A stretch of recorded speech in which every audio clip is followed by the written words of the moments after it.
এবার আমাদের যে পার্সোনালিটি টেস্টের যে ক্লাস চলছিল, আজকে 3 নম্বর ক্লাস। ইন্ডিভিজুয়ালি একটা সাজেশন করে দিয়েছিলাম যে যার যা সাবজেক্ট অনুযায়ী তার একবার রিমাইন্ড করে দিই যে ইন্টারভিউ প্রসেস বা পার্সোনালিটি টেস্ট কোনো নির্দিষ্ট ছন্দে বা নিয়মে চলে না। যে এই জিনিসগুলো বলছি বলে সবার ক্ষেত্রে বা সবার জন্য যে এইরকমই হবে, এই প্রসেসই হবে বা এই জিনিসগুলোই কোশ্চেন জিজ্ঞাসা করা হবে, তার কোনো মানে নেই। তবে মোটামুটি ভাবে যেটা করতে হবে সেটা হচ্ছে একটা নিজের সম্পর্কে বলা, বাংলা বা ইংরেজি দুটোতেই। সেই সঙ্গে হচ্ছে একটা পুলিশ যে বা এসআইয়ের যে কাজটা করতে চলেছো বা যে চাকরিটা, সেই ব্যাপারে একটু জানা।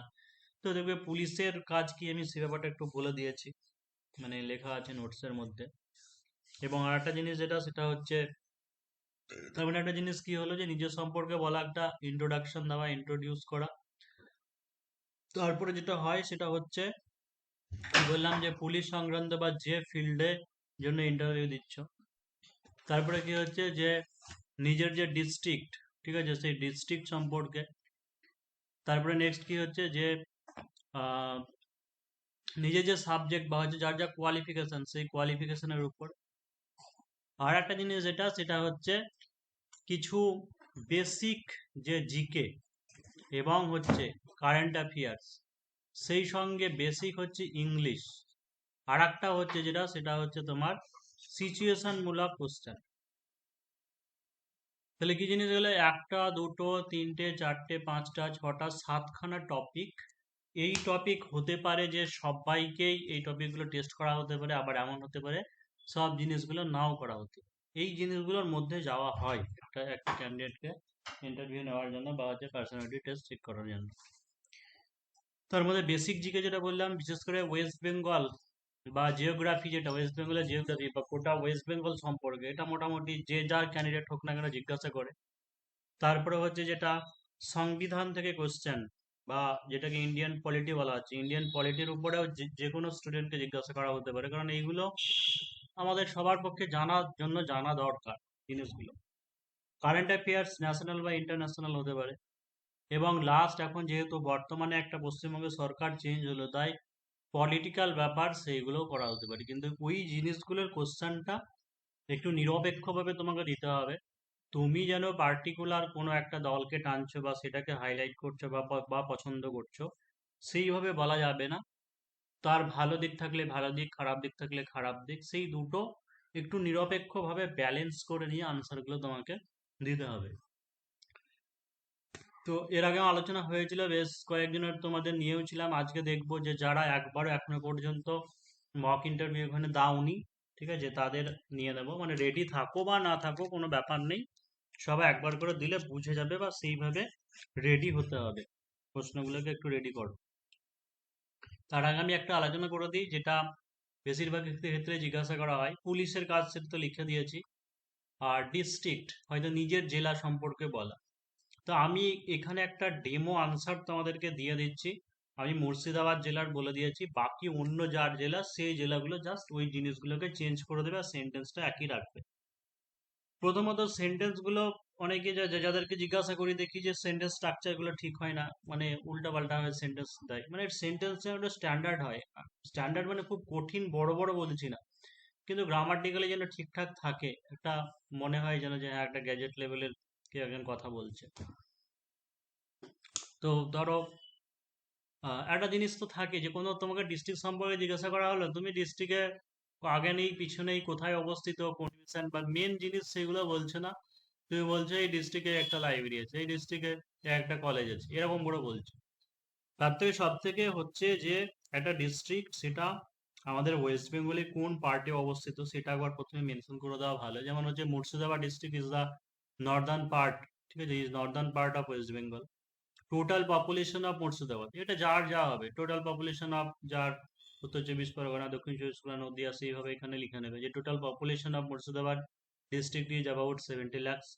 ইট consists of 5 subdivisions, like, কারণ একটা জেলা কোন কোন সাব ডিভিশন এর ভাগ করা হয়েছে, তিনটে বা চারটে বা পাঁচটা, সেইগুলো একটা প্রধান অংশ। তাই এই সেন্টেন্স গুলো বেশি গুরুত্বপূর্ণ।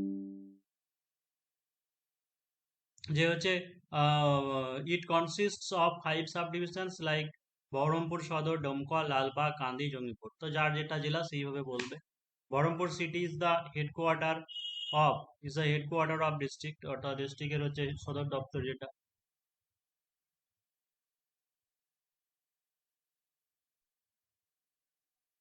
The district is famous for historical places like Hazarduari, Motijheel, sericulture.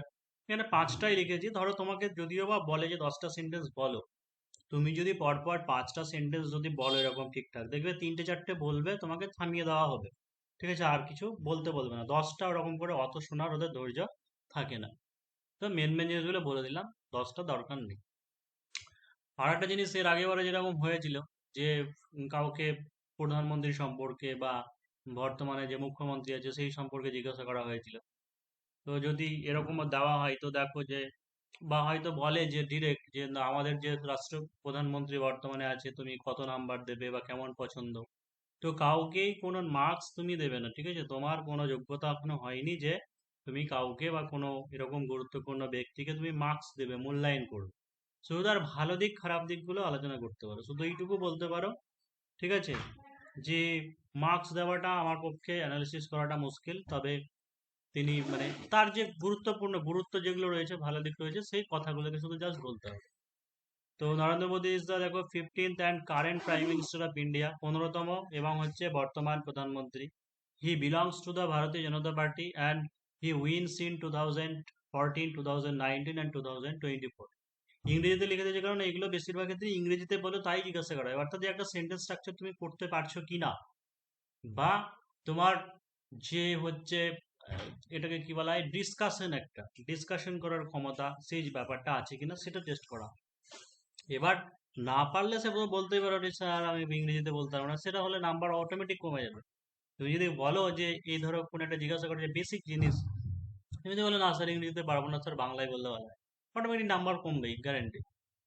কারণ তুমি একটা এসআই গ্রাজুয়েট লেভেলের অফিসার হতে চলেছো, আর তুমি ন্যূনতম মিনিমাম যে একটা সেন্টেন্স তুমি বলতে পারবে না, সেটা খারাপ দেখায়। তো হি belongs to the Bharatiya Janata party, মানে তিনি ভারতীয় জনতা পার্টির একটা অন্তর্গত। তিনি 2014, 2019, 2024 সালে জয়লাভ করে। বিফোর বিকামিং প্রাইম মিনিস্টার, অর্থাৎ প্রাইম মিনিস্টার হওয়ার আগে, হি সার্ভ, তিনি কি করেছিলেন, the chief minister of Gujarat, অর্থাৎ গুজরাটের চিফ মিনিস্টার হিসেবে তিনি ছিলেন। দ্য রিমার্কেবলস ওয়ার্কস, তার উল্লেখযোগ্য কাজগুলো হচ্ছে আর ডিজিটাল ইন্ডিয়া, আত্মনির্ভর ভারত, স্বচ্ছ ভারত অভিযান, এরকম ভাবে বলবে। He is known for a high energy work style, ঠিক আছে? অর্থাৎ এত বয়সেও তিনি একটা এনার্জি, মানে তার শক্তিতে ভরপুর, প্রাণবন্ত সব সময় থাকে। আর বলতে পারো যে বৈদেশিক বিভিন্ন ইন্টারন্যাশনাল, ঠিক আছে, ইন্টারন্যাশনাল কানেকশনের ক্ষেত্রে তিনি ভারতকে একটা উল্লেখযোগ্য বা দৃষ্টান্ত স্থাপন করেছেন, এবং বলতে পারো।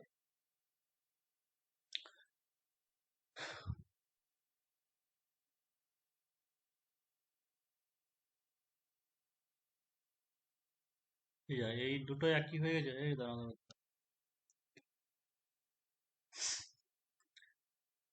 দেখো মমতা ব্যানার্জি, খুব ট্রেন্ডিং টপিক। যে হচ্ছে Mamata Banerjee is a prominent Indian politician, একজন বিখ্যাত ভারতীয় রাজনীতিবিদ, and the founder of all India Trinamool Congress, এবং হচ্ছে অল ইন্ডিয়া তৃণমূল কংগ্রেসের হচ্ছে প্রতিষ্ঠাতা।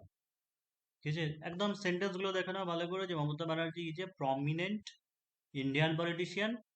অর্থাৎ বলতে হবে এরকম ভাবে, ঠিক আছে? অনেকে ধরো সেই বলার সময় কি করে, হয়তো কাঁপে, মমতা ব্যানার্জি এরকম একটা করে, একদম ক্লিয়ার, মানে বারবার সেই জন্য এগুলো বলা, প্র্যাকটিস করতে হবে, অনুশীলন করতে হবে। অর্থাৎ সেন্টেন্সগুলো যখন বলছো, তখন যেন মনে হয় যে তোমার একটা স্মার্টনেস বজায় থাকে। অর্থাৎ Mamata Banerjee is a prime prominent Indian politician and the founder of the All India Trinamool Congress. She served as eighth and first female chief minister of West Bengal from 2011 to 2016. In 2026, 2026 assembly election, she has lost the Bhavanipur assembly seat. Assembly seat Bhavanipur से हारे মানে পরাজিত হয়। She served as the Union Minister for Railways, say railway minister হিসেবে তিনি ইয়ে করেছেন। Her remarkable works are Kanyashree, দুয়ারে সরকার, লক্ষ্মী ভান্ডার ইত্যাদি। এবার যেহেতু বর্তমান চিফ মিনিস্টার সেখানে যেন Suvendu Adhikari is an Indian politician belonging Bharatiya Janata Party. He took oath as the ninth, শপথ নিয়েছে নবমতম মুখ্যমন্ত্রী হিসেবে, ninth chief minister of West Bengal, before becoming CM, chief minister হওয়ার আগে। আর এই সমস্ত জিনিসগুলো আমি এখানে সংক্ষেপে সিএম লিখেছি, কিন্তু যখনই ওরকম গুলো বলবে সিএম পিএম ওরকম করে বলবে না, প্রাইম মিনিস্টার চিফ মিনিস্টার এইভাবেই বলবে। So before becoming chief minister, he was the minister in Trinamool Congress from 2016 to 2020. In 2020, he resigned from TMC party and joined the BJP. He defeated, he defeated the 8th CM of West Bengal, Mamata Banerjee in Bhawanipur Assembly. অর্থাৎ মোটামুটি একটা তোমাদেরকে structure দিয়ে দিলাম যে এইভাবে বলতে হবে সেন্টেন্সগুলো। এমন নয় যে প্রচুর তোমাকে অ্যানালিসিস করতে দেবে, তা নয়, মিনিমাম একটা জিনিস যে তুমি পারছো কিনা কিছু, এটা। এবার এইগুলো এরকম হচ্ছে এমন ব্যাপার না, ধরো দেখা গেলো যে কারো হয়তো ইতিহাস অনার্স, ঠিক আছে, কারো হিস্ট্রি অনার্স, তো হতে পারে তাকে বলা হলো তোমার তাহলে ফেভারিট স্বাধীনতা সংগ্রামীর নাম কি, তুমি কোন ইন্ডিয়ান ফ্রিডম ফাইটার কাকে তোমার সব থেকে বেশি পছন্দ। তুমি যদি নেতাজি সুভাষচন্দ্র বসু বলো, মহাত্মা গান্ধী বলো, ভগৎ সিং বলো, যেটাই যা বলতে পারো তার সম্পর্কে তোমাকে দেখা গেল, ঠিক আছে, তাহলে তার সম্পর্কে কয়টা সেন্টেন্স বা তার সম্পর্কে কিছু কথা বলো। বা হয়তো বলো ইতিহাসে কোন রাজা তোমার পছন্দ। এটা যেমন বাংলাতে ধরেছিল এর আগে, মানে কনস্টেবলে বা অন্যান্য পরীক্ষার ক্ষেত্রে বাংলাতে ধরেছিল, যেমন একজন রাজা বলেছিল কোন রাজাকে পছন্দ, সে যেমন বলেছিল যে আকবরকে পছন্দ বা সম্রাট অশোককে পছন্দ।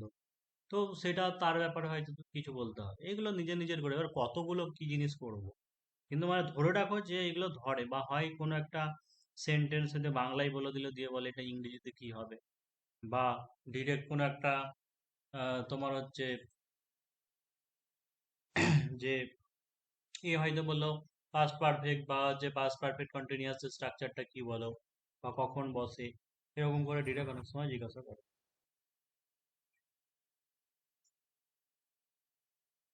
সিচুয়েশন মূলকের কোশ্চেন তো এখানে যারা আছো, বেশিরভাগ স্টুডেন্ট যারা আছো সবাই তো আমার ব্যাচেরই স্টুডেন্ট, আমি এখন বাইরে মানে বলিনি, বাইরের স্টুডেন্ট নেইও। তো ওই যে তোমাদের সিচুয়েশনাল কোশ্চেন করিয়েছিলাম, ওখান থেকে তো করিয়েছিলাম অনেক, ওখান থেকে কিছু হয়ে যাবে। তো বলো যে আজকে কে বাকি আছে, মানে একবারও দাওনি, বলো যে এর আগে দুদিন নিয়েছিলাম, তো সেখানে দিয়েছিলাম, আজকে কারা নতুন আছে বলো, বা একবারও দাওনি মক ইন্টারভিউ যেটা।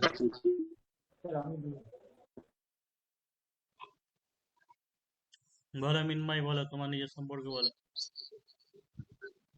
স্যার, আমি মৃন্ময় মন্ডল, বাবার নাম তপন মন্ডল। আমি মুর্শিদাবাদ জেলার ডোমকল থানার অন্তর্গত বাসিন্দা। মুর্শিদাবাদ জেলা ডোমকল। হ্যাঁ, এবার বিধানসভা ইলেকশনে তোমাদের ডোমকল থেকে কোন পার্টি জয়লাভ করেছে? সিপিআইএম, সিপিআইএম এর পুরো নাম কি জানো? Communist party of India. Communist party of India. তো যা এমটা, তাহলে এম ফর কি?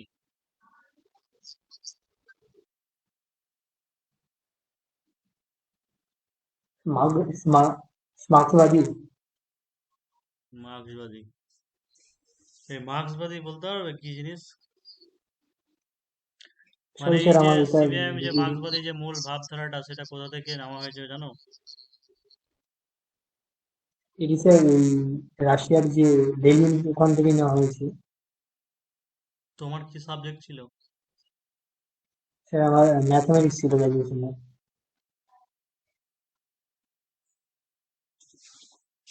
বলো, ম্যাথামেটিক্সে শিখেছো এমন কিছু জিনিস যেটা তোমার চাকরি ক্ষেত্রে, চাকরি জীবনে লাগবে, বা এসআই হয়ে গেলে লাগবে, একটু বলো।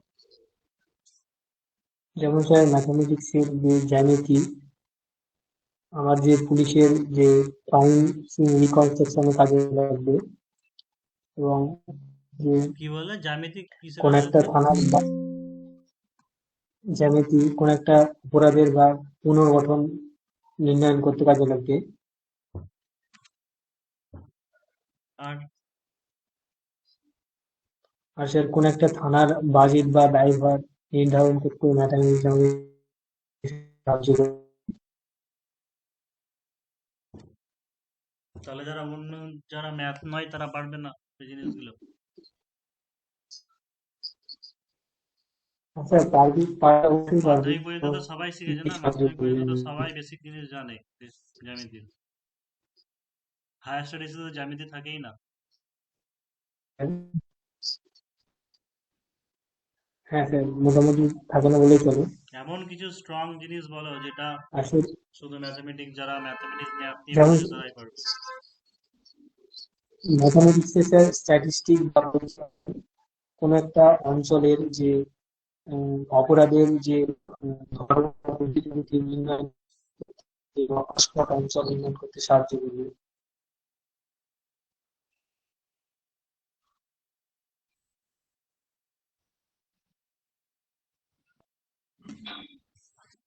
ডেরিভেটিভ ইন্টিগ্রেশন কেন শেখানো হয় বলো? ডেরিভেটিভ ইন্টিগ্রেশন কোন একটা ফাংশনকে ক্ষুদ্র ক্ষুদ্র পার্টে ভাঙতে ডেরিভেটিভটা শেখানো হয়, আর ইন্টিগ্রেশন এই ফাংশনটাকে আবার আগের অবস্থায় ফিরিয়ে আনতে শেখানো হয়। সেটা তো সে আগের অবস্থা, সে জিনিস বললাম, মানে প্র্যাকটিক্যালি কেন হঠাৎ করে মনে পড়ে গেল যে অঙ্ক।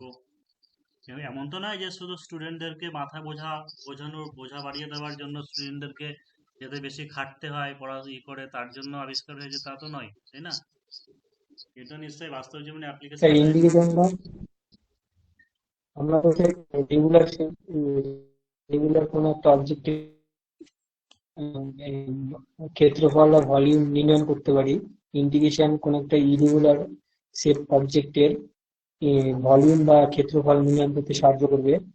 আর ইন্টিগ্রেশন ডেরিভেটিভটা কোন একটা ক্ষুদ্র বা তাৎক্ষণিক পরিবর্তন সম্পর্কে আমাদের ধারণা দেয়।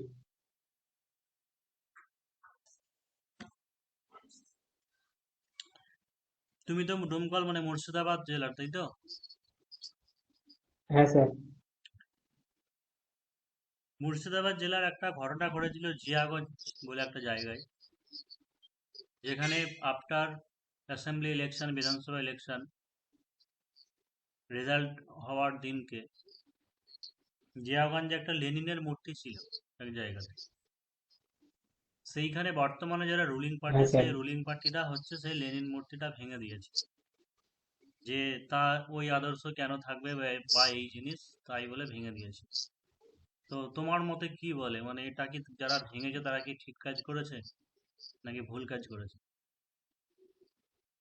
না স্যার, ভারত একটি বিস্তৃত বৈচিত্র্যময় দেশ। এখানে মানুষ তার স্বাধীনভাবে কথা বলতে পারে, তার ফ্রিডম অফ স্পিচ আছে, বা নিজের স্বাধীন ভাবনা রাখতে পারে। তো তো ঠিক হয়নি, কারণ বিভিন্ন মানুষ আছে যারা এগুলোকে ফলো করে বা অনুসরণ করে। বাকিরা ওর কথা বুঝতে পারছো, আজও সেম একই ব্যাপার হচ্ছে। বলো বলো বলো, স্যার, কি বললে আবার বলো। স্যার ভারত হচ্ছে একটা বৈচিত্র্যময় দেশ, এবং এখানে ফ্রিডম অফ স্পিচ আছে প্রত্যেকটা মানুষের, বা বাক স্বাধীনতা আছে নিজের মত প্রকাশ করার এবং নিজের ভাবধারাকে প্রকাশ করার। তো যাচ্ছি, আহ, যেহেতু লেনিনের মূর্তিটা ভেঙেছে, বিভিন্ন মানুষ লেনিনকে ফলো করে বা অনুসরণ করে, তাই সেটা ভাঙা ঠিক হয়নি। কারণ যে রুলিং পার্টি বর্তমানে এসছে বিজেপি, তাদের মতাদর্শ আলাদা, এবং যে লেনিনের মতাদর্শ যারা অনুসরণ করে তাদের আলাদা মতাদর্শ। তাই এটা ভাঙা একদম ঠিক হয়নি। হ্যাঁ, যাই হোক, মোটামুটি বললে ঠিকই যে ভাঙাটা, হ্যাঁ ওটাই, তাই বলছি। তা কি বললে আমি ঠিকঠাক কথা তো বুঝতে পারলাম না, তা আমি একবার বলে দিই ভালো করে, যে এটাই যে লেনিন, তিনি ছিলেন কি, ছিলেন একজন মার্ক্সবাদী। তাতে মার্ক্সবাদী এই কথাটার অর্থ হচ্ছে যারা শ্রমিক, দিনমজুর, খেটে খাওয়া মানুষ, তাদের উন্নতির কথা ভেবেছিলেন না, সেটা ছিল মূল ভিত্তি, মানে মূল বিশেষত্ব ছিল। তো সেই হিসাবে তার মূর্তিটা বসানো হয়েছিল, যেহেতু তার ভাবধারা থেকে সিপিআইএম বা যে নেতা, মানে যে রাজনৈতিক দল, সেটা উঠে এসেছে বলে, ঠিক আছে, সেই জন্য বসানো হয়েছিল।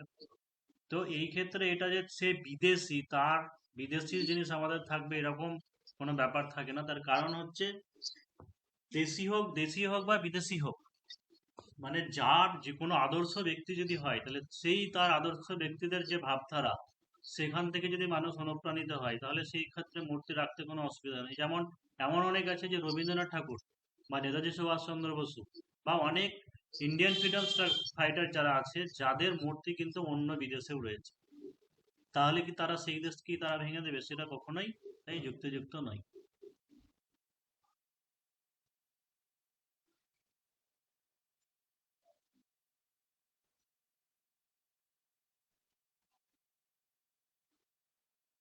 বর্তমানে যে রাজনৈতিক যে পরিবর্তন হয়েছে, সেই পরিবর্তনে তুমি কতটা খুশি? আমি স্যার বর্তমানে তো আহ, খুশি বলতে, যদিও একটা অপ্রশাসনিক যে চালাচ্ছিল আমাদের টিএমসি সরকার, সেটির পতন হয়েছে, তার জন্য একটু খুশি। এবার বলতে পারছি না এই সরকার কবে কি করবে, কিছুদিন যাক তারপরে বুঝতে পারবে। দেখো, বর্তমানে কতটা খুশি বা এরকম বললে পরে ঠিক আছে আমি খুশি এরকম বলাটা ঠিক হবে না এই জিনিস, ঠিক আছে? আর যে চালাচ্ছিল কতটা কি করবে ভবিষ্যতে, এরকম ভাবে উত্তর বলা যাবে না। এইটা একটা প্রথমে যে জিনিস বলতে হবে এই কোনো যে কোনো প্রশ্নের উত্তরে, যে পশ্চিমবঙ্গ বা যে ভারতের যে সংবিধান সেটা হচ্ছে গণতান্ত্রিক, ঠিক আছে? গণতান্ত্রিক পদ্ধতিতে এখানে নির্বাচিত হন। তো রাজ্যের সংখ্যাগরিষ্ঠ মানুষ, ঠিক আছে, ভারতীয় জনতা পার্টিকে চেয়েছে বা বিজেপি সরকারকে চেয়েছে। তো সেই হিসাবে দল পরিবর্তন হয়েছে, এখন নতুন দলের মানে মুখ্যমন্ত্রী হয়েছেন। তবে অবশ্যই আমরা চাকরি প্রার্থী বা সাধারণ জীবী যারা আছি, সাধারণ মানুষ যারা আছি, অবশ্যই সরকারের কাছ থেকে একটা ভালো কিছু আমরা আশা করব।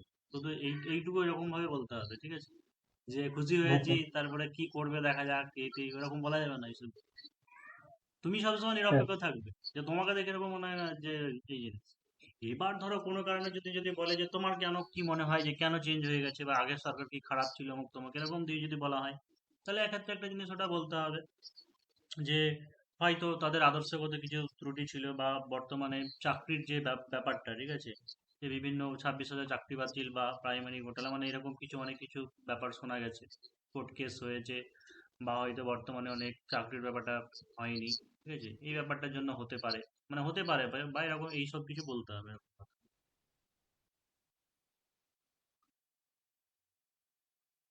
সবসময় গণতান্ত্রিক বা যে ব্যাপারটা সেই ব্যাপারটাকে টানতে হবে, ঠিক আছে? এবং সরকার সাধারণ জনগণ যেটা চেয়েছে বা কি চেয়েছে সেটা এইভাবে বলতে হবে, যে শুধু আমি আমার পার্টিকুলার কথাটা বলছি, এইভাবে বলাটা উচিত নয়।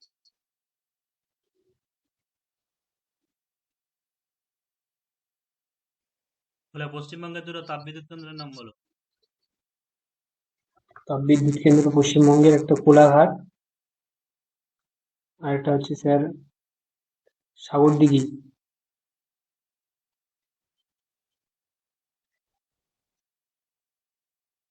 বর্তমানে এই যে তেল সংকট, তাই তো, তেল সংকটের মুখে, তা কেন মনে হচ্ছে কি কারণে যেন বর্তমানে তেল সংকট বা জ্বালানি সংকট রয়েছে, হচ্ছে? যে আন্তর্জাতিক যে তেল সংকটটা হচ্ছে, কারণ হচ্ছে যে স্টেট অফ হরমুজে ইরান এবং ইউএস আর ইসরায়েলের যে যুদ্ধ, ওই যুদ্ধের জন্য যে তেল সরবরাহ স্টেট অফ হরমুজ দিয়ে 80% হতো আমাদের ইন্ডিয়ার, ওই জন্যই তেল সংকটটা হচ্ছে। তাহলে এটাকে মোকাবেলা কিভাবে করা যাবে? এটাকে মোকাবেলা ভারতকে অবশ্যই, যে ভাল্ব কান্ট্রি গুলো আছে ওদের উপর ডিপেন্ডেন্সি কমিয়ে রাশিয়া বা ইম্পোর্ট করতে হবে ক্রুড অয়েল। হ্যাঁ, এক নম্বর তো জিনিস দেখো যে শক্তি ছাড়া বর্তমানে আধুনিকতার যুগে যেহেতু যানবাহন বা হচ্ছে যন্ত্রপাতি প্রচুর পরিমাণে বৃদ্ধি পেয়েছে সবকিছু, সেই কারণের জন্য শক্তি তো দরকার। এবার শক্তিটা দুটো ভাবে পাওয়া যায়, একটা হচ্ছে তোমার চিরাচরিত যেটা খনিজ তেল থেকে, ঠিক আছে, এই সমস্ত জায়গা থেকে কয়লা পুড়িয়ে পাওয়া যায়, আর একটা হচ্ছে অচিরাচরিত শক্তি রিনিউয়েবল এনার্জি থেকে। তো আমাদের বেশিরভাগই যেটা 60 থেকে 70% যেটা শক্তি মানে হয়, সেটা কি হচ্ছে, সেটা হচ্ছে চিরাচরিত শক্তি, তাপ বিদ্যুৎ থেকে বা হচ্ছে খনিজ তেল থেকে। তো এই ব্যাপারে আমাদের দেশ অবশ্যই কাজ করছে, বা দেশের যারা শীর্ষে রয়েছেন তারা অবশ্যই চেষ্টা করবেন যে পশ্চিমে বিভিন্ন দেশ থেকে যেভাবে তেল আমদানি করতে হয় সে ব্যাপারটা অবশ্যই তারা দেখবেন। কিন্তু আরো একটা জিনিস সেটা হচ্ছে যে খনিজ তেল বা কয়লা যেটা সঞ্চিত রয়েছে সেটা কিন্তু সীমিত পরিমাণে একদিন শেষও হয়ে যেতে পারে। তো সেই কারণের জন্য সরকারকে এবং জনসাধারণকে ভাবতে হবে যতটা সম্ভব শক্তি বাঁচিয়ে চলা এবং রিনিউয়েবল এনার্জি সেটাকে বেশি করে উৎসাহিত করতে হবে। যে সৌরশক্তি বা তাপবিদ্যুৎ শক্তি বা এই সমস্ত শক্তির দিকে মানুষের ঝোঁক বাড়াতে হবে। তারপরে যে অকারণে বাড়িতে হয়তো কোনো ইলেকট্রিক ফ্যান বা এই সমস্ত জিনিস জ্বালিয়ে না রাখা, বা হয়তো যারা ব্যক্তিগত অনেকে কার ব্যবহার করে সেইটা খুব প্রয়োজন না ছাড়া ব্যক্তিগত কার নিষিদ্ধ করা, হয়তো শেয়ারে যাওয়া, এই ক্ষেত্রে অনেকটা যেমন শক্তি বা এই সমস্ত জিনিস হ্রাস করা যাবে বা বাঁচানো যাবে। ঠিক আছে, মলয় তাহলে এসো মলয়। না আজকে নতুন দিবে না? তোমার তো এক্সপিরিয়েন্স আছে। স্যার স্যার বলছি কেমন হয়েছে আজকে, এটা একটু যদি বলেন। হ্যাঁ, মানে কেমন হয়েছে যদি বলেন, কি কি ইমপ্রুভ করতে হবে। কেমন এখন তো প্রথম প্রথম এখনো অতটা ঠিকঠাক মানে হচ্ছে না, এখন রিভিউ দেবো না, এগুলো আগে তৈরি হও, রেডি হও, তারপরে বলবো।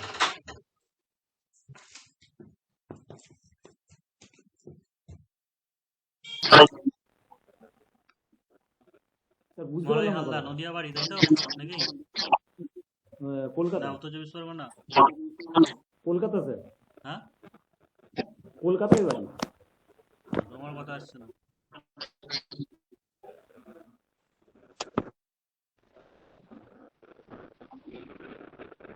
কলকাতায় বাড়ি।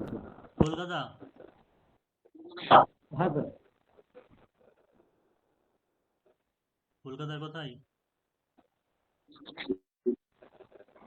কলকাতা জেলার যে বনশ্রী থানার অন্তর্গত বাসুদেবপুর।